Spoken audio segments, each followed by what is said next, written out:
Mam Lyddy's Recognition. By Thomas Nelson Page.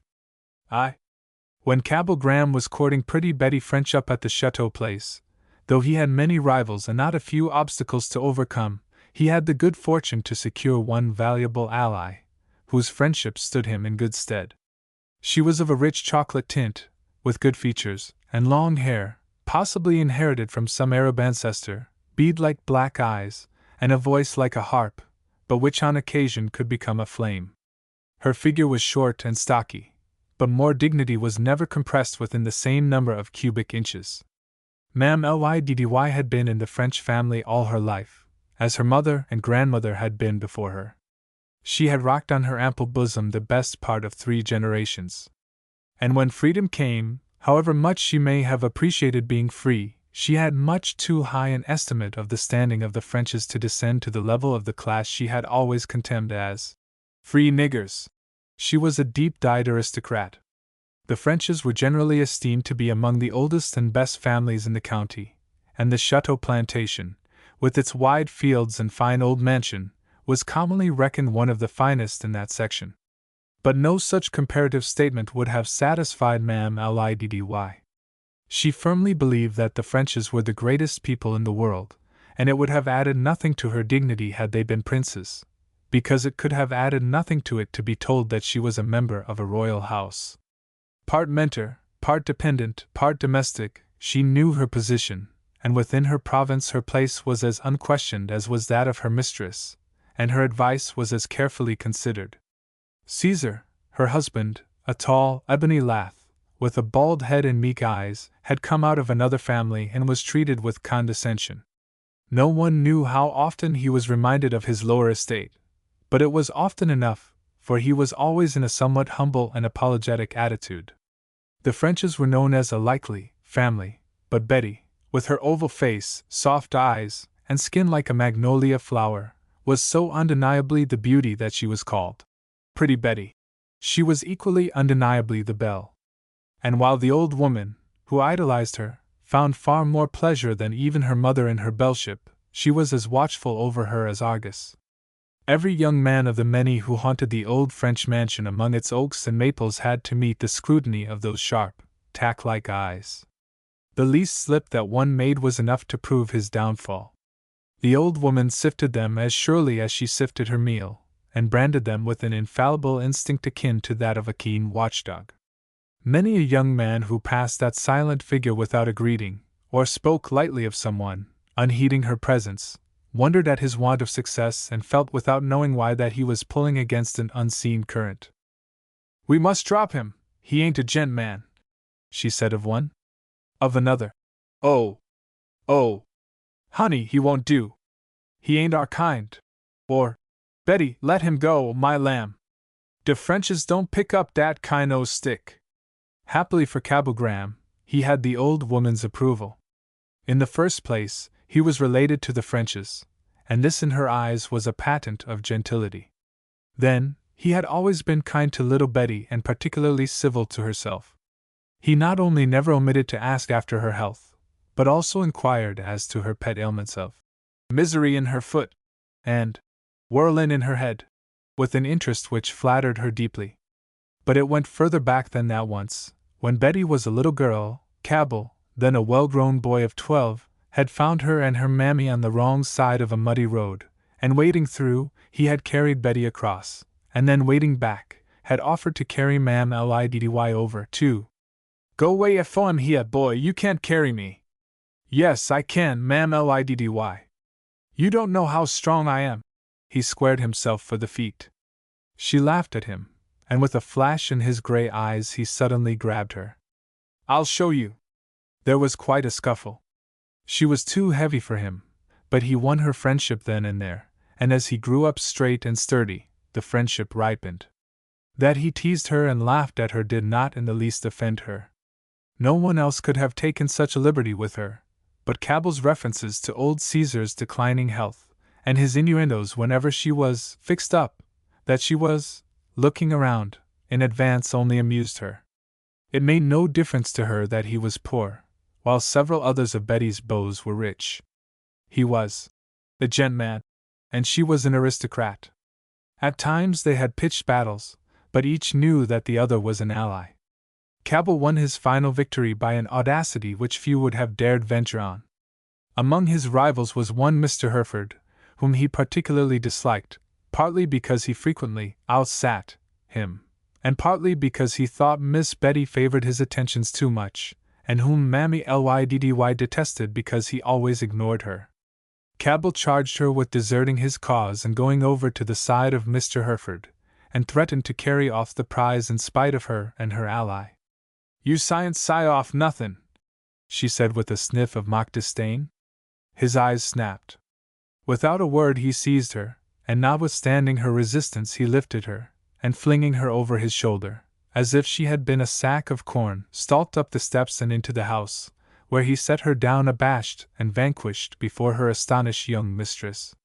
The old woman pretended to be furious, but that day Cabell Graham carried off more than Mam Lyddy. When Cabell and Pretty Betty were married, Mam Lyddy threw in her lot with her lamb. Through all the evil days of carpet-bag rule, no white, not even Cabell Graham himself, who was a leader of the young men, had looked with more burning contempt on the newcomers, or shown a sterner front to the miscreants who despoiled the country. And when Negro rule was at its worst, Mam Lyddy was its most bitter reviler. Cabell Graham was a captain among the young men who finally put down the evil element that had been running its riotous course. And during the fierce fight that was waged, he was much away from home, but he knew that in Mam Lyddy he had left as redoubtable a guardian of his wife and babies as ever kept watch on a picket line. Among the most obnoxious of the colored leaders was one Amos Brown, a young Negro with some education, who to the gift of fluency added enough shrewdness to become a leader. He was while in power one of the most dangerous men in the state, and so long as he had backing enough, he staggered at nothing to keep the Negroes stirred up. One of his schemes was to get money from the Negroes with which to pay, as he claimed, 10% for the best plantations in the state, after which, according to his account, the government was to give them the places.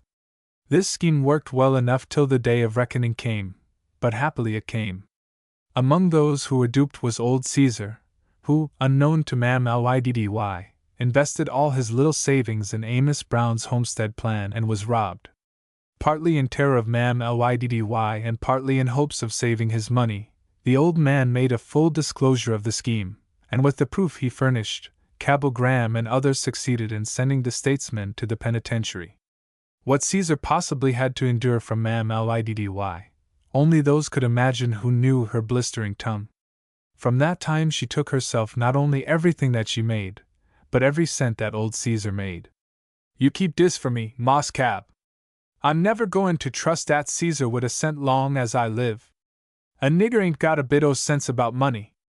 But though Caesar would gladly have paid all he made to purchase immunity from her revilings, it is probable that he heard of his error at least 3 times a day during the rest of his natural life. 2. As long as the old people lived, the French place was kept up, but the exactions of hereditary hospitality ate deeply into what the war had left, and after the death of old Colonel French and Mrs. French, and the division of the estate, there was little left but the land, and that was encumbered. Happily, Cabell Graham was sufficiently successful as a lawyer, not only to keep his little family in comfort, but to receive an offer of a connection in the North, which made it clearly to his interest to go there. One of the main obstacles in the way of the move was Mam Lyddy. She would have gone with them, but for the combined influences of old Caesar and a henhouse full of hens that were sitting. The old man was in his last illness, and a slow decline, and the chickens would soon be hatched. Since, however, it was apparent that old Caesar would soon be gone, as that the chickens would soon be hatched, Graham, having arranged for Caesar's comfort, took his family with him when he moved. He knew that the breaking up would be a wrench, but it was worse than he had expected, for their roots were deep in the old soil. Old friends, when they said goodbye, wrung his hand with the faces men wear when they take a last look at a friend's face.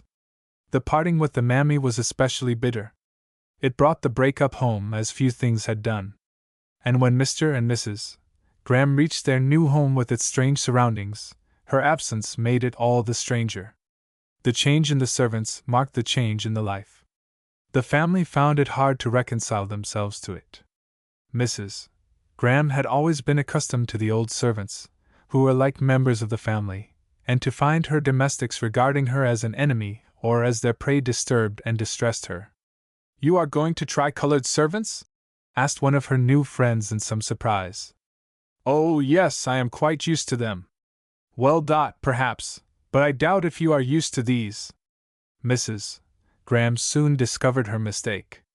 One after another was tried and discarded.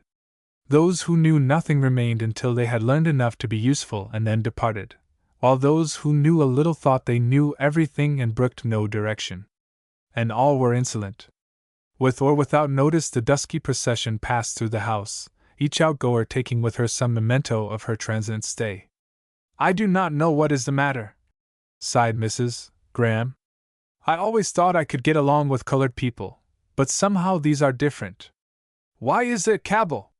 "Spoiled," said her husband, laconically.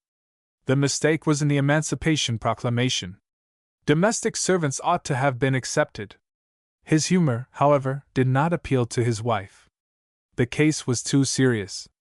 "The last one I had told me that if I did not like what she called coffee, and which I really thought was tea, I'd better cook for myself.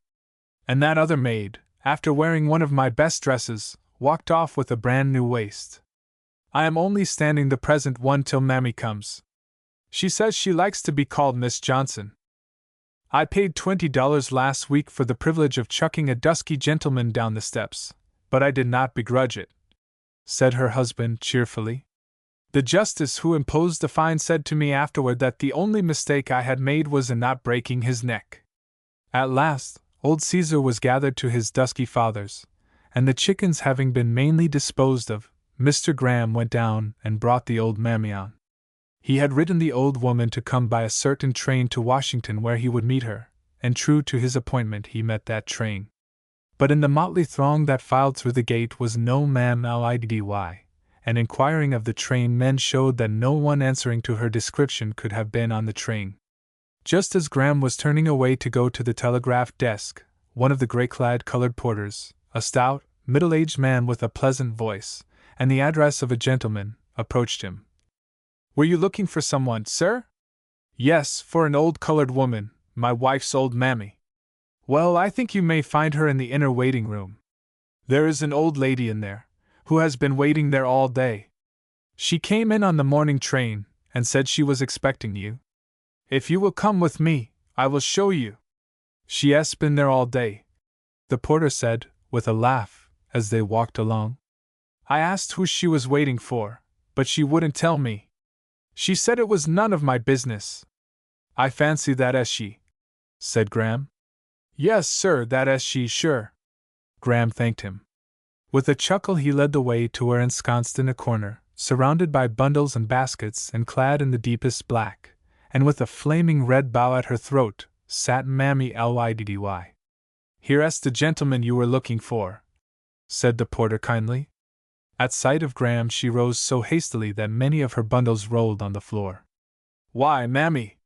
Why didn't you come on the train I wrote you to come on?" inquired Graham.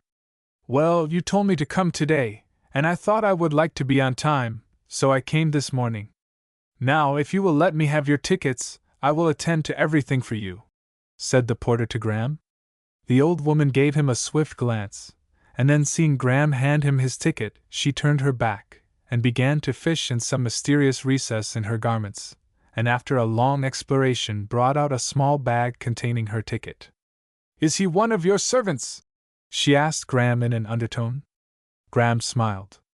"Well, I think he is everybody's servant and friend. I didn't know. He comes round inquirin' about my business so officious I thought sure he was one o' dese government folks, and I done had enough to do wid dat kind. Like Amos Brown, Caesar's friend." It was a sore subject with the old woman. "Well, I didn't know, I thought he was one o' dese pearless. So I sent him long 'bout he own business. But if you know him it's all right." The passengers who streamed through the great station the evening of her arrival were surprised to see a pudgy old black woman escorted by a gentleman who, loaded down with her bundles and baskets, was guiding her through the throng as respectfully as if she had been the first lady in the land. At the gate a lady and several children were awaiting her, and at sight of her a cry of joy went up. Dropping her bundles, the old woman threw herself into the lady's arms and kissed her again and again, after which she received a multitude of kisses from the children. "Well, I never saw anything like that," said a stranger to another. "She is their mammy," said the other one simply, with a pleasant light in his eyes. The old woman's presence seemed to transform the house. She was no sooner installed than she took possession. That very morning she established her position, after a sharp but decisive battle with the airy, colored lady, who for some days had been dawdling about the house.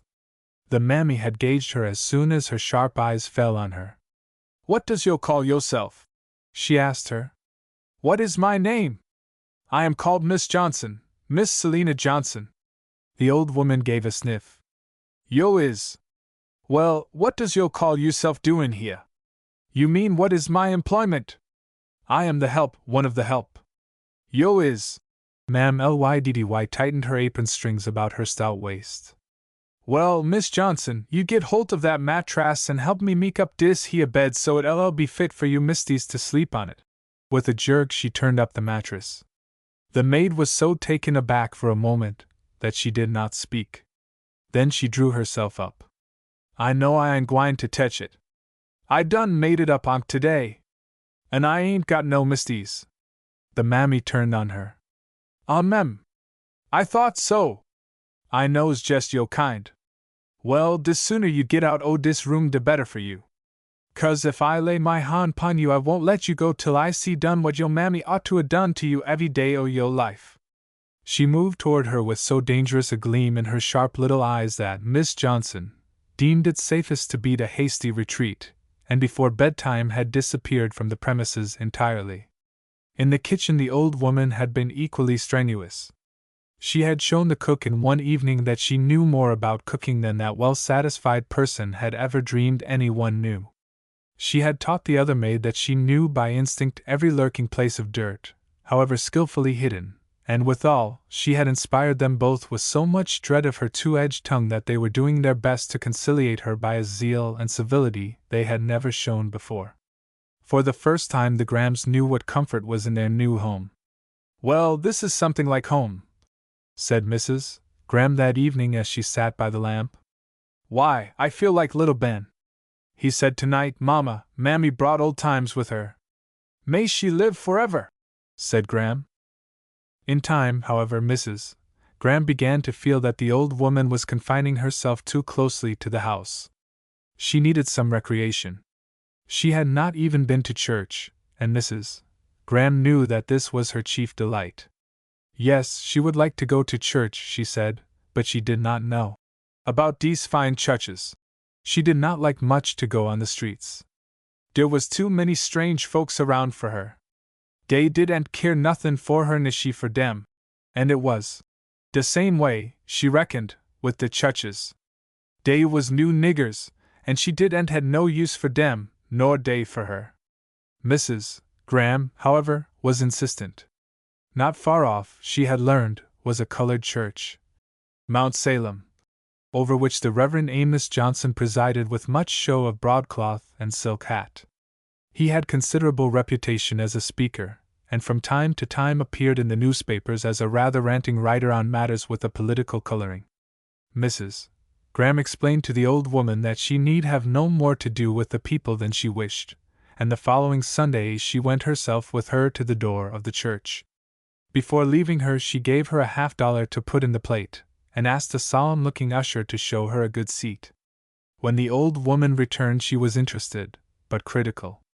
"I see been used to church all my life," she declared, "but I never saw no fixin's like dat Br. George Washington Thomas of Mount Zion was the fanciest one I ever seen, but he couldn't tetch dat man. Why, dey outdoes white folks." "Weren't they nice to you?" asked her mistress. "Nor am none too nice. Dat one what you spoke to for me was gwine to give me a seat, but a uppish young yaller one stopped him and made him tek me back and stick me in a corner behind a pillar. But he didn't stick me so fur back he dey didn't find me when dey teked up de money." When I put in dat 5 cent UGI me, he jump like a pin had stick him. I dropped tea and so tea would sown, I tell you. This gave Mrs. Graham an idea, and she encouraged her to go again the following Sunday, and this time gave her $1 to put in the plate. Be sure and drop it in so it will sound, she said to her. I'm gwine to. Well, how did you come out today? She asked her on her return. Right well.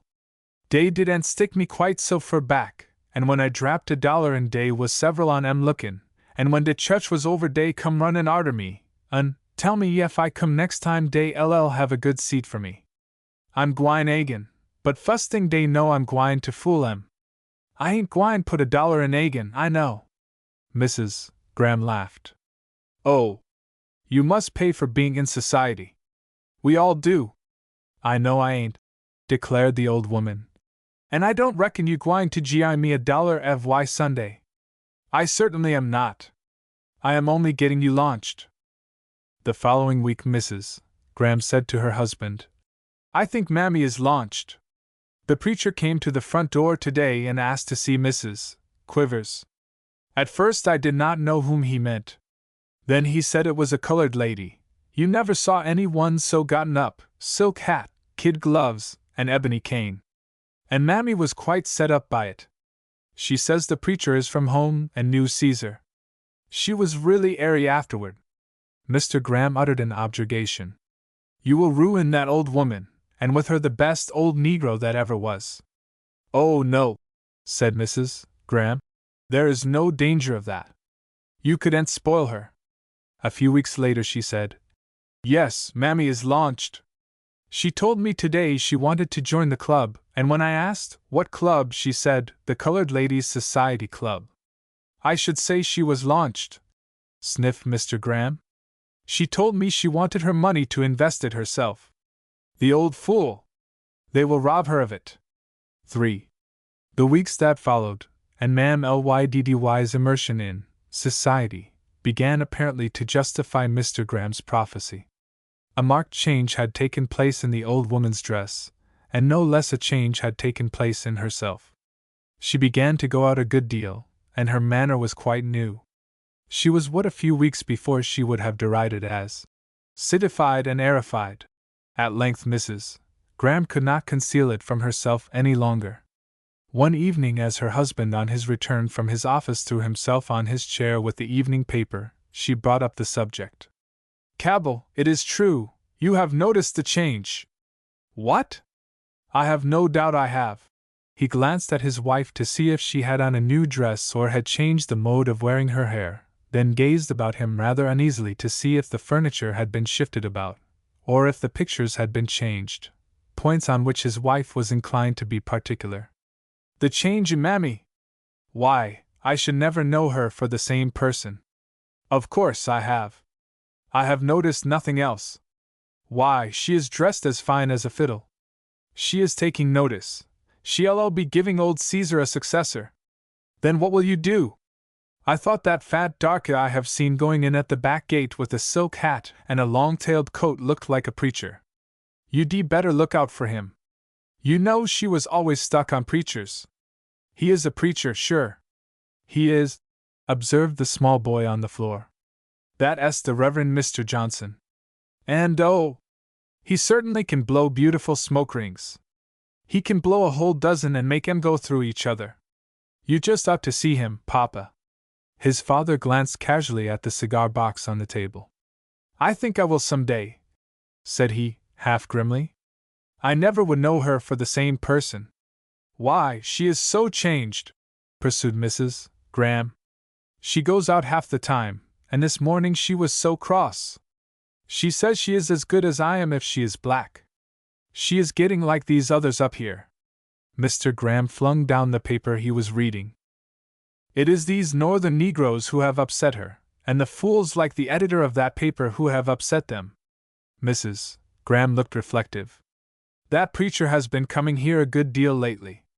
I wonder if that could have anything to do with it, she said slowly. Her husband sniffed. I will find out. At that moment the door opened, and in walked Mam Lyddy and a small boy in all the glory of 5 years, and all the pride of his first pair of breeches. The old woman's face wore an expression of glumness wholly new to her, and Mr. Graham's mouth tightened. His wife had only time to whisper, "Now don't you say a word to her," but she was too late. Mam Lyddy's expression drove him to disobedience. He gave her a keen glance, and then said, half jocularly, "Old woman, what is the matter with you lately?" Mam Lyddy did not answer immediately. She looked away, then said, "Wid me? Ain't nothin' de matter wid me." "Oh, yes, there is." "What is it? Do you want to go home?" She appeared half startled for an instant, then answered more sharply, "Nor, I don't want to go home. I ain't got no home to go to." "Oh, yes, you have." "Well, what is the matter? Out with it. Have you lost any money?" "Nor, I ain't lost no money as I knows on." "Been playing lottery?" "I don't know what dat is." "You don't, ah? Well, you would if you had been in Wall Street lately. Well, what is the matter? You are going around here as glum as a meat axe. Something s up. What is it?" "Ain't nothin' de matter wid me." She glanced away under her master's half amused, half disdainful glance, then added half surlily, "I wants recognition." "Want recognition? What do you mean?" "Dat s what we wants," declared the old woman, acquiring courage. Graham laughed. "What is recognition? I don't know what 'tis exactly, but dat's what we wants. You all s got it, and you got to gi it to us." "You mean you want to sit at table with us?" exclaimed Mrs. Graham. Mammy Lyddy turned toward her. "You know I don't mean nothin' like dat. I little more'n smack that yaller gal what you call you maid over 'bout talkin' dat way t'other day." "Then what do you want?" "I wants recognition, dat's all I wants." "Who told you to say that?" asked Mr. Graham. "Who told me to say dat?" She was puzzled. "Yes. I nobody told me to say it." "Yes, someone has." "Who was it? The Reverend Johnson? Didn't he tell you that?" She hesitated, but Mr. Graham's eye was searching. "Well, he know Mo and others, know much Mo. Of course he told me dat, he preaches about it, but didn't nobody have to tell me, I knows about it myself." "Of course you did, and you must have it." "So shall the Reverend Mr. Johnson," said Mr. Graham. His tone expressed such sudden amiability that the old woman glanced at him suspiciously, but he was smiling softly and thoughtfully to himself. "What did you do with the $455 you drew out of bank last week?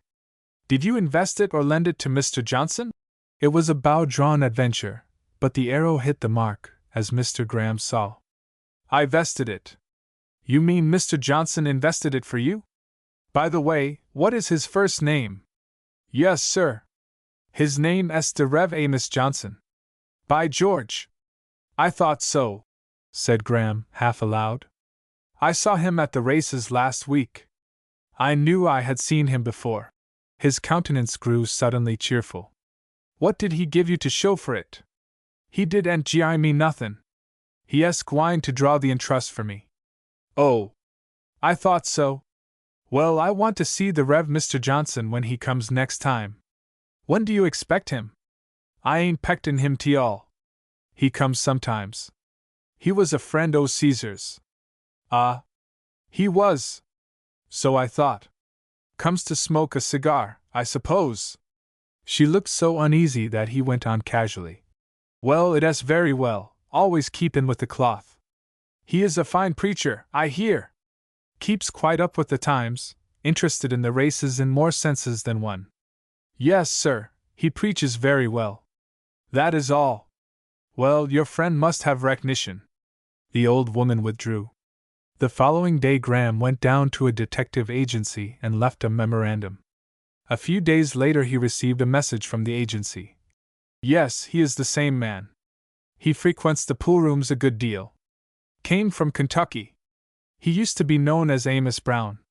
For some days Mr. Graham took to coming home earlier than usual, and one evening he was rewarded. Just after his arrival little Ben came in, and climbing up to his cigar box, took out several cigars, and silently withdrew. As soon as he had disappeared, his father stepped to the telephone, and calling up the detective agency, asked that an officer be sent around to his house immediately. A few minutes later the officer arrived, and after a few words with him Mr. Graham stationed him at the back gate, and strolled back toward the kitchen. As he softly approached the door he heard voices, within one of them his little boy's voice, the other the deep, unctuous tones of a Negro man. The child was begging the latter to blow smoke wreaths, and the man was bartering with him. "Well, you must get me more cigars. Remember what I told you, 6 wreaths for 1 cigar." At this moment the mammy evidently came in, for Mr. Graham heard the man caution the child, and heard her voice for the first time. "What dat you telling dat chilly?" she demanded, suspiciously. "Nothing. I was just entertaining him by blowing a few of those artistic wreaths he admires so much. My good friends keep me in cigars. It is one of the few consolations in a hard-working pastor's life. Well, sister, I called around to tell you your investment promises to be even more remunerative than I expected, and to tell you if you have any more, or even can borrow any, to let me place it as you did the other. I can guarantee to double it for you in a short time. I ain't got any more, and I ain't got nobody to lend me none." "Well, could you get any from your employer?" He lowered his voice, but Graham caught the words. "You could raise money on the silver, and they would never know it. Besides, they owe it to you for all the work you have done without payment. Think how many years you worked for them as a slave without pay." "Now I ain't gwine to do dat," exclaimed the old woman.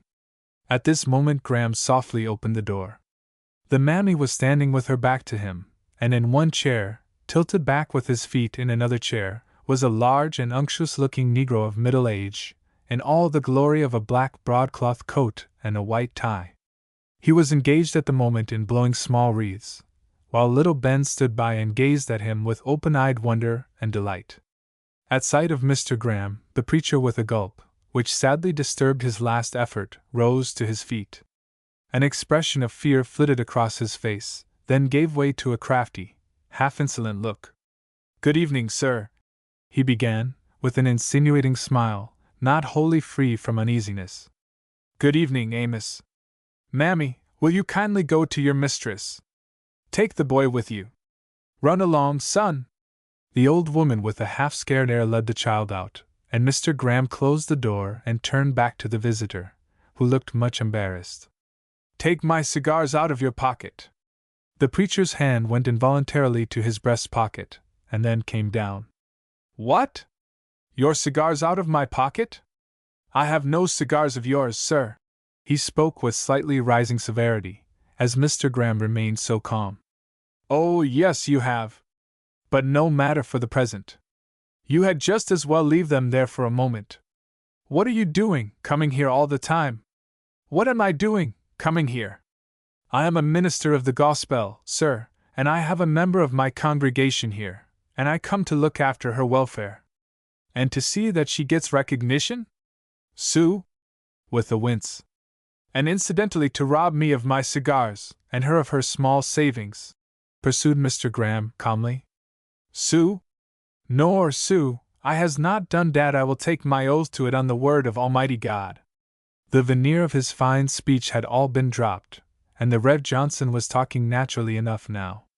"What did you do with that money you took from her?" "What did I do wid? What money?" Mr. Graham showed impatience for the first time. "The $455 you got from her. Was there more than that?" At this point Mam Lyddy opened the door and came in. She looked somewhat mystified and rather disturbed, but she said nothing. She only took her stand, and with arms folded waited silent and observant. The Negro saw that Mr. Graham knew of the fact and answered promptly. "Oh, you are mistaken, sir. I have taken no money of her. You can ask her. She had a sum of money which I as a favor to her invested for her. You can ask the sister there. I suppose you refer to that. Invested? In what?" "Ah, you are the Afro-American Sisters Loan and Trust Association. I have promised to invest it in that for her." He stammered a good deal at the start, but was glib enough when he brought out the name. "Didn't I, sister?" "Yes, sir. The old woman was manifestly impressed. The preacher's cunning face brightened. You see what she says? With its chief office at the race course out here, said Graham, with a toss of his head. Look here, I want you to get that money. The Negro shot a glance at Mam Lyddy and decided that she would stand by him. He suddenly stiffened up and resumed his affected manner. Well, sir, I do not know by what right you interfere with my affairs, or this lady's. You don't? Well, that's what I am going to show you now. My right is that she is a member of my family, whom I am going to protect from just such scoundrels and thieves as you, Amos Brown. The preacher received the name like a blow. At the words, the old mammy jumped as if she were shot. She leaned forward, moving up slowly. What's that, Amos Brown? What's that you said, Moss Cabell? Amos Brown? Mr. Graham nodded. Yes. This is Amos Brown, a friend of Caesar's. Indeed, I ain't Sue. I'm the Reverend Amos Johnson, began the preacher, but his looks belied him. Mammy Lyddy took in the truth, and the next second the storm broke. Amos Brown you is? I might a knowed it. You thief! You a friend of Caesar's? Whar's my money you stole from Caesar? You come talkin' to me 'bout recognition? I done recognize you, you black nigger. Let me get at him, Moss Cabell. The old woman swept toward him with so threatening an air that Graham interposed, and the preacher retreated behind him for protection. Even that place of security did not, however, save him from her vitriolic tongue. She poured out on him the vials of her wrath till Graham, fearing she might drop down in a faint, stopped her. Stop now. I will settle with him. His authoritative air quieted her, but she still stood glowering and muttering her wrath.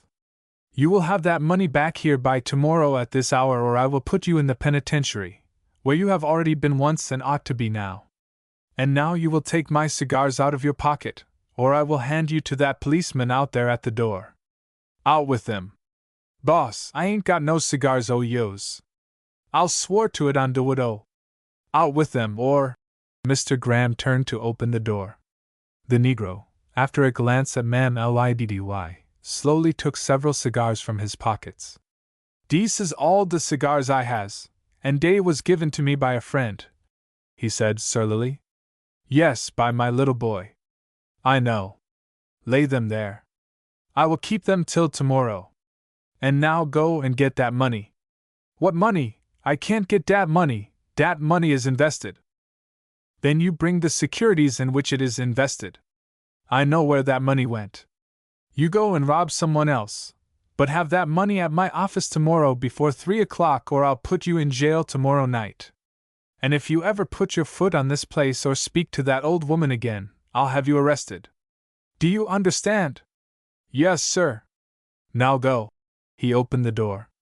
Officer, do you recognize this man? Yes, sir, I know him. Well, I am going to let him go for the present. The Rev. Amos was already slinking down the street. Mr. Graham turned to the old woman. You want recognition? Nor, Sue, I don't. She gave a whimper. I wants my money. I wants to get hold of dat black nigger what's done robbed me talkin' 'bout bein' sich a friend o' Caesar's. Do you want to go home? Dis is my home. She spoke humbly, but firmly. 2 days afterward, Mrs. Graham said. Cabell, Mammy is converted. It is like old times. I think it will last, said her husband. She is out $455, and the Mount Salem flock is temporarily without a shepherd. The Rev. Amos Johnson was gathered in this morning for fleecing one of his sheep and signing the wrong name to a check.